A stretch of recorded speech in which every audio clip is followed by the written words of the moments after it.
আল্লাহ পাক বলেন সেদিন সন্তানাদি টাকা পয়সা স্ত্রী পুত্র নেতা খেতা কোনো কাজে আসবে না, কাজে আসবে শুধু তোমার বিশুদ্ধ অন্তর। আমি আবার বলছি, কাজে আসবে শুধু মানুষের কোন অন্তর? আরো জোরে বলেন। অন্তরকে বিশুদ্ধ করার জন্য আমার আল্লাহ এই পৃথিবীতে যেটা পাঠিয়েছেন তার নাম কোরআন। কারণ অন্তরটা বানিয়েছেন কে? দুনিয়ায়। কোথায়? দুনিয়ায় বানিয়েছে অন্তর? না, আমাদের এটা তো বানানো হয়েছিল আলমে আরওয়াহ, রূহের জগতে। ওই জায়গা থেকে যেটা এসেছে ওখানকার থেকে আমাদের অন্তরে কলবে কোন রোগ আছে ওখান থেকে চিকিৎসা আসা লাগবে। ওয়ায়াসআলুনাকা আনির রূহ কুলির রূহু মিন আমরি রাব্বি। জয় বলেন সুবহানাল্লাহ। হে নবী, মানুষ যদি আপনাকে প্রশ্ন করে রূহ কাকে বলে, আপনি বলবেন এটা আমার আল্লাহর হুকুম। এটা কি?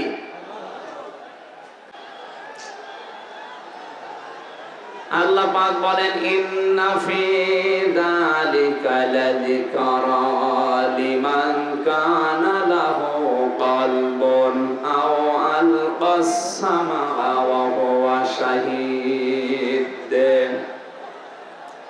সূরা কাফের 37 নম্বর আয়াতে আল্লাহ জানিয়েছেন অবশ্যই এই জিকির, এই উপদেশ আমি আল্লাহ তাদেরকে দিয়েছি যারা অন্তর দিয়ে, হৃদয় দিয়ে, কলব দিয়ে অনুধাবন করে।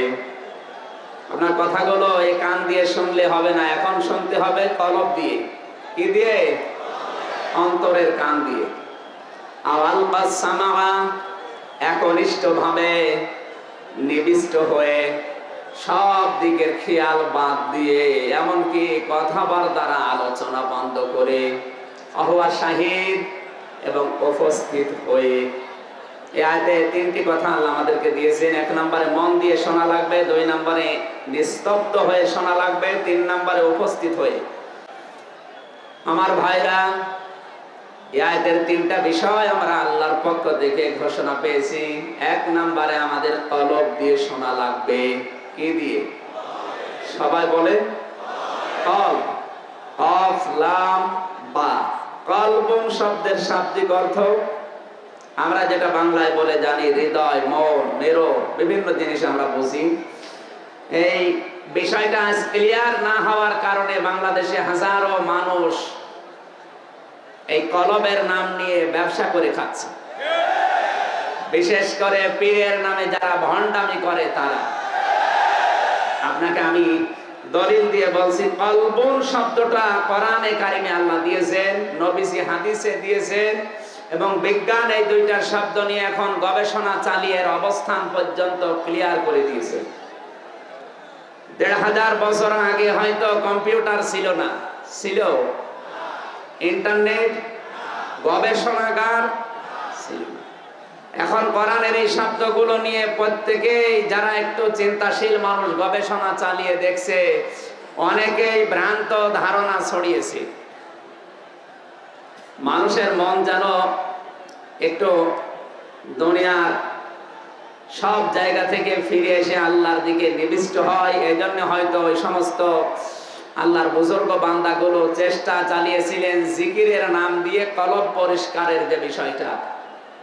অথচ কলব পরিষ্কার করার জন্য মহান রব্বুল ইজ্জাত আল জালাল নবীজির মাধ্যমে দুইটা জিনিস দিয়েছেন। এক নম্বরে কোরআনে কারীম, দুই নম্বরে মরণের স্বরূপ। আপনি যদি আপনার কলব পরিষ্কার করতে চান, কোরআনে কারীমের সাথে সম্পর্ক বাড়ানো লাগবে। লা তুহসা আজাইবুহু ওয়া লা তুবলা গারাইবুহু।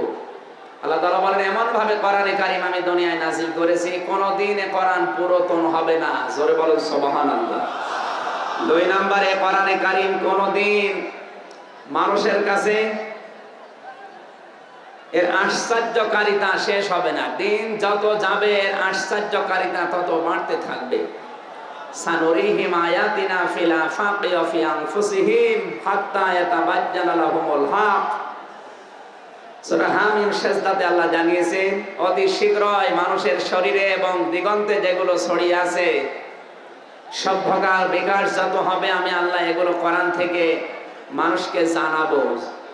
আমার এই কোরআন যে সত্য, মানুষ যেন কোরআনের এই তথ্য প্রমাণ পেয়ে বিশ্বাস করতে বাধ্য হয়। জোরে বলেন আল্লাহু আকবার। এই জন্য ১৫০০ বছর আগে যেগুলো আবিষ্কার হয়নি এখন সেগুলো হচ্ছে। এর সামনে আরো উন্নত যুগ যখন আসবে তখন কোরআনের আরো গোপন বিষয়গুলো প্রকাশ পাবে ইনশাআল্লাহ।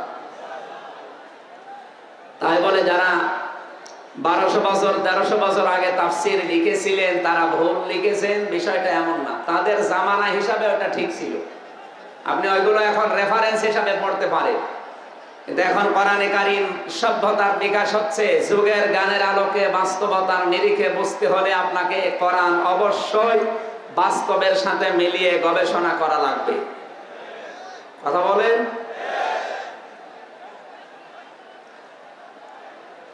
কোরআনে কারীম জানিয়েছে ওয়া'আইদ্দু লাহুম মাসতাতা'তুম মিন কুওয়াতি ওয়া মির রিবাতিল খাইলি তুরহিবুনা বিহি আদুওয়াল্লাহি ওয়া আদুওয়াকুম ওয়া আখারিনা মিন দুনিহিম।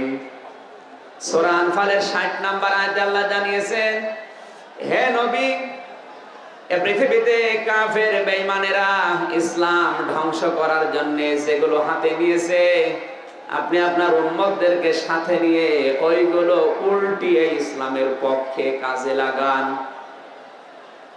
আজ বিশ্বে ইসলামের শব্দগুলোকে কালার করার জন্য সবচেয়ে বেশি যে বিষয়টা কাজ করছে সেটা তথ্য সন্ত্রাস, যেটা মিডিয়ার মাধ্যমে, ইলেকট্রিক মিডিয়া, প্রিন্টিং মিডিয়া, এগুলোর মাধ্যমে ওরা হাতে দিয়ে ছড়াচ্ছে।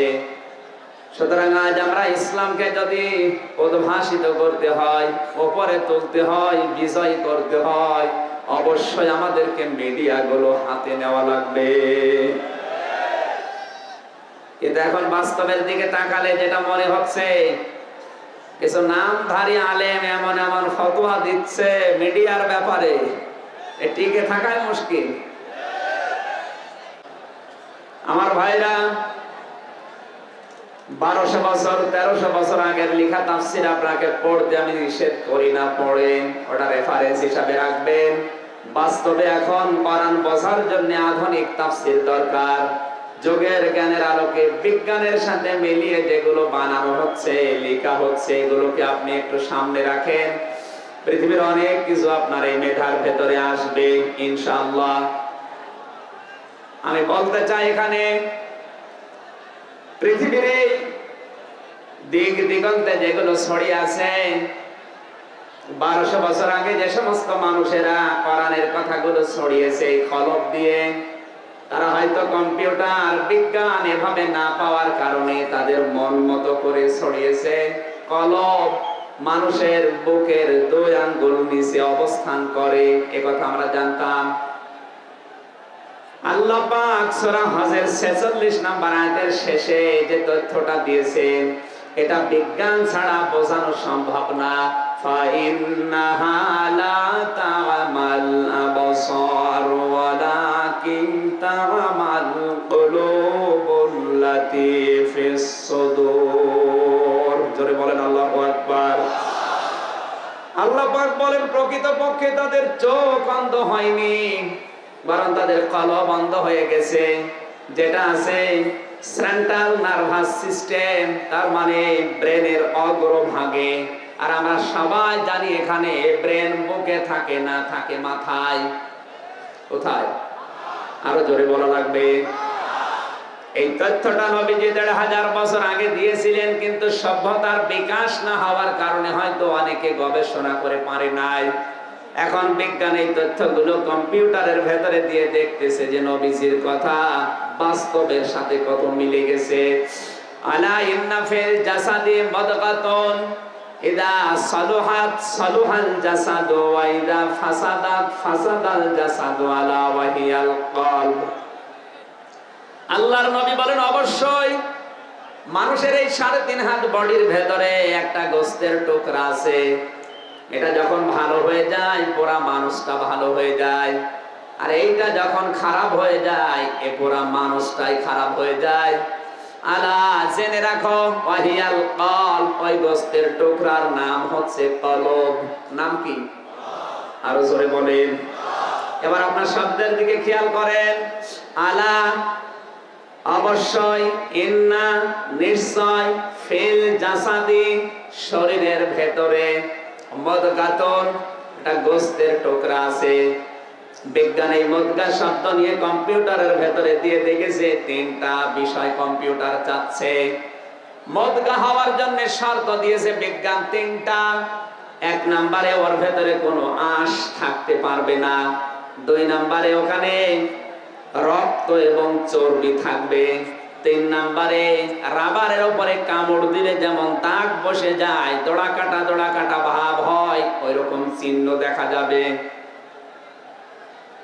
লক্ষ্মীপুরবাসী, আমাদের বাম স্তনের 2 আঙ্গুল নিচে যে গোস্তের টুকরা আছে, এখানে হয়তো রক্ত এবং চর্বি পাওয়া যাবে এবং দোড়া কাটা ভাবও দেখা যাবে, কিন্তু শরীরে এমন কোন গোস্তের টুকরা নেই যে গোস্তের টুকরার ভেতরে আঁশ নেই। আছে? বলেন। প্রতিটি গোস্তের টুকরায় আঁশ বাধ্যতামূলক থাকবে, কিন্তু একটা জায়গা যেখানে ব্রেন, মগজ, এর ভেতরে কোনো আঁশ আপনি পাবেন না। ব্রেনের ভেতরে আঁশ আছে? মগজের ভেতরে আঁশ আছে? বলেন। তাহলে বিজ্ঞানের এই থিওরির সাথে কোরআনে কারীম এবং হাদিসের এই থিওরি মিলছে। বুকের এইটা না, মাথার এইটা। কথা বলে না কেন? সেন্ট্রাল নার্ভাস সিস্টেম, যেটা ব্রেনের অগ্রভাগে স্নায়ুতন্ত্রের কেন্দ্রীয় বিন্দু দিয়ে, এইটা যখন ভালো হয় লোকটা ঘুষ খায় না। এইটা ভালো হলে মানুষ জেনা করে না। এইটা ভালো হলে মানুষ দুর্নীতি করে না। এইটা ভালো হলে মানুষ চুরি ডাকাতি করে না। আর এইটা যদি খারাপ হয়ে যায়, আপনার বাম স্তনের 2 আঙ্গুল নিচে যেটা আছে, সাবান দিয়ে, সোডা দিয়ে, শ্যাম্পু দিয়ে যতই আপনি পরিষ্কার করেন, ও চুরি করবে, ডাকাতি করবে। কথা বলে না কেন? পীর সাহেবদের এই সিস্টেমটা আজ হাজার হাজার পীরের সিস্টেম বাদ হয়ে যাবে যদি আপনি এই শব্দটা একটু বুঝে নেন। আল্লাহ জানিয়েছেন যে আপনার কলব যদি পরিষ্কার হয় আপনি পরিষ্কার, বুক পরিষ্কার হলে আপনি পরিষ্কার। এই কথা আমরা কোরআনে কারিমে, হাদিসে, বিজ্ঞানের সাথে মিলাতে পারছি না। তাহলে এই দেশে যারা মুরিদদেরকে শিক্ষা দেয় যে বাম স্তনের 2 আঙ্গুল নিচে যে গোস্তের টুকরা আছে, যত ইল্লাল্লাহর ধাক্কা দেবে ওটা পরিষ্কার হবে, এটা পুরাটাই বানোয়াট। এতদিন যারা এই কথা বলে মানুষদের সাথে ব্যবসা করে খাচ্ছে, ওরা এখন আমাকে ছেলের মতো আদর করবে, বলবে আমার ব্যবসা গেল।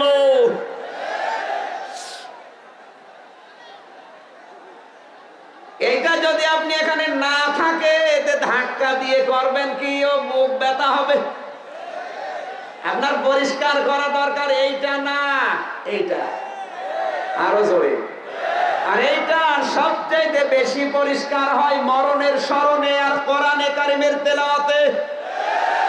যে যত বেশি কোরআন বুঝবে, পড়বে, আমল করবে, তার ব্রেন তত পরিষ্কার হবে। আপনার কাছে কি মনে হয় কোরআন পড়লে বুক পরিষ্কার হয়? কথা বলছেন না কেন? তাহলে আয়াতের কথা ছিল ইন্না ফি যালিকা লাযিকরা লিমান কানা লাহু কলবুন। অবশ্যই এতে শিক্ষণীয় বিষয় আছে, জিকির আছে, উপদেশ আছে। কাদের জন্য? লিমান কানা লাহু কলবুন, যে লোকটার কলব আছে। কি আছে? আমাদের তো কলব নেই। হ্যাঁ, কলব আছে, আমাদের চিন্তা গেল কোথায়? কলবের কাজ তো চিন্তা ভাবনা করা। কি 3 প্রকার কলব দিয়ে আল্লাহ মানুষদেরকে দুনিয়ায় পাঠিয়েছেন। 1 নম্বরে কলবে সালিম। কিয়ামতের দিন যে কলবে সালিম ছাড়া আল্লাহর দরবারে রক্ষা পাওয়া যাবে না। ইয়াউমা লা ইয়ানফাউ মালু ওয়ালা বানুনা ইল্লা মান আতাল্লাহা বিকলবিন সালিম। চিৎকার করে বলেন আল্লাহু আকবার। সূরা শুআরা 19 নম্বর পারা 88-89 নম্বর আয়াত। আল্লাহ পাক বলেন, সেদিন সন্তানাদি, টাকা পয়সা, স্ত্রী পুত্র, নেতা খেতা কোনো কাজে আসবে না। কাজে আসবে শুধু তোমার বিশুদ্ধ অন্তর। আমি আবার বলছি, কাজে আসবে শুধু মানুষের কোন অন্তর? আরো জোরে বলেন। অন্তরকে বিশুদ্ধ করার জন্য আমার আল্লাহ এই পৃথিবীতে যেটা পাঠিয়েছেন তার নাম কোরআন। কারণ এই অন্তরটা বানিয়েছেন কে? দুনিয়ায়। কোথায়? দুনিয়ায় বানিয়েছে অন্তর? না, আমাদের এটা তো বানানো হয়েছিল আলমে আরওয়াহ, রূহের জগতে। ওই জায়গা থেকে যেটা এসেছে, ওখানকার থেকে আমাদের অন্তরে কলবে কোন রোগ আছে, ওখান থেকে চিকিৎসা আসা লাগবে। ওয়ায়াসআলুনাকা আনির রূহ কুলির রূহু মিন আমরি রাব্বি। জয় বলেন সুবহানাল্লাহ। হে নবী, মানুষ যদি আপনাকে প্রশ্ন করে রূহ কাকে বলে, আপনি বলবেন এটা আমার আল্লাহর হুকুম। এটা কি? এটা তৈরি করেছেন আমার আল্লাহ নিজে। আলমে আরওয়াহ থেকে শুরু এটা। এখনো পর্যন্ত আমাদের এই 3.5 হাত বডির ভেতর ওটা আছে। এই জন্য মানুষ আমাদেরকে মানুষ বলে ডাকে। ওইটা যদি বের হয়ে চলে যায়, তখন আর মানুষ মানুষ থাকে না, মানুষ হয়ে যায় লাশ। কি হয়ে যায়? যেটা তৈরি হয়েছে সেখানে, ওখান থেকে তার চিকিৎসা আসা লাগবে। অন্তর তৈরি করেছেন আল্লাহ নিজে। আল্লাহ নিজের ঔষধ পাঠিয়েছেন। ঔষধের নাম হচ্ছে কোরআন। অনুনাজ্জিলু মিনাল কোরআনি মা হুয়া শিফাউ ওয়া রাহমাতুল লিল মুমিনিন ওয়া লা ইয়াজিদুস যালিমিনা ইল্লা খাসারা। সূরা বনী ইসরাঈলের 82 নম্বর আয়াতে আল্লাহ জানিয়েছেন, এই কোরআন নাযিল করার ধারাবাহিকতায় এমন এমন বিধান আমি আল্লাহ দিয়েছি যা মুমিনদের জন্য রোগ মুক্তির কারণ। জোরে বলেন আল্লাহু আকবার। কিন্তু যারা জালিম, যারা অত্যাচারী, তাদের জন্য শুধু ক্ষতি বৃদ্ধি করে। তাফসীর মাহফিলে আসলেই মানুষ আমাদেরকে আসার পরে বলে, হুজুর আমার বিরুদ্ধে যেন বলবেন না। আমি তো আপনার বিরুদ্ধে বলার জন্য আসি নাই। কোরআনে এমন কোন কথা নেই যেটা আপনার পক্ষে যাবে, কারণ আপনার পুরো জীবনটাই অবৈধ। যারা এই পৃথিবীতে অবৈধ কাজ কাম করে, তাদের পক্ষে কোনো আয়াত আছে? আমি কি বানাবো? আপনি কেন বলেন যে হুজুর আমার বিরুদ্ধে বলবেন না? আপনার বিরুদ্ধে বলা লাগে না। আপনার চরিত্র যদি ভালো না থাকে, এমনি আপনি বিরুদ্ধে পড়ে যাবেন। কথা বুঝতেছে?